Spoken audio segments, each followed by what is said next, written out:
Thank you so much, Mr. Cage, for joining us today. Thank you for inviting me.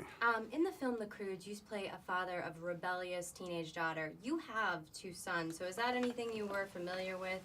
Oh yeah, oh absolutely. I know some of the feelings that Grug was experiencing, sure. But my character in the movie takes it entirely too far. You know, he would be very happy and content if they would just live in a cave forever and not step outside the cave.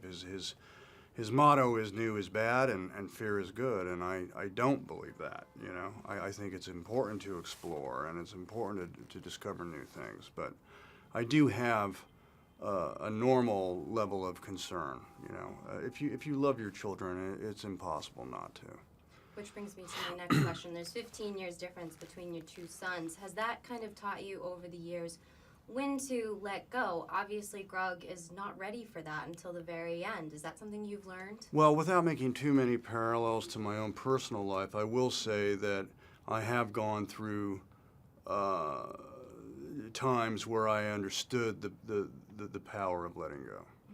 Because if it's like they say, if you love someone, set them free, and if they come back, they were in love with you. If they don't, they never were. Well, there is truth in that, you know. So sometimes to be a good father, you have to let go. Now, you made a lot of great caveman noises in this. Did you? I mean, it was hysterical. Did you practice at all? Is that something that you kind of? No. You know what I do is, it's interesting on these movies. I want it to be really, really fresh and spontaneous. I don't look at the dialogue the night before. I come in, I have no idea what I'm going to do. And then we just start, we meaning myself and the filmmakers, start playing, start riffing. Like jazz music, you improvise and you find new sounds and new ways of doing it. And Grug, at some point, I don't know why, I wanted to give him a kind of a David Lee Roth sound to the vocalization where you're bending 2 notes together. I didn't quite hit it, but it's in there a little bit. Okay. And you're willing to do anything for your family. You're a real family man in this film. Do you think it's important for audiences to see family films that are more characters like Grug? I think whatever you get from the movie is the right thing. Mm-hmm. And far be it for me to tell you what the movie is about, because I want you to have your own connection with it. However, you know, love and a good education are the 2 best things you can give your child, and to be nice to the other parent.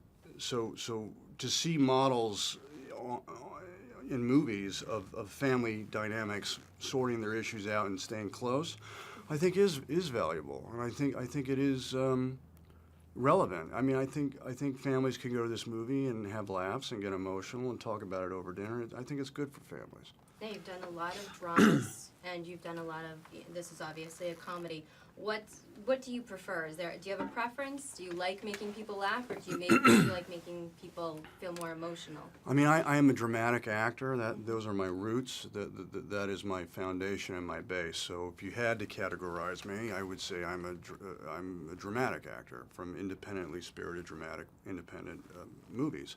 But I think it's also important to have range and to explore comedy or even horror films. I mean, I've tried to keep it as eclectic as I can, because I have to stay interested. You know, I'm 49 years old. I've been in this business for 3.5 decades.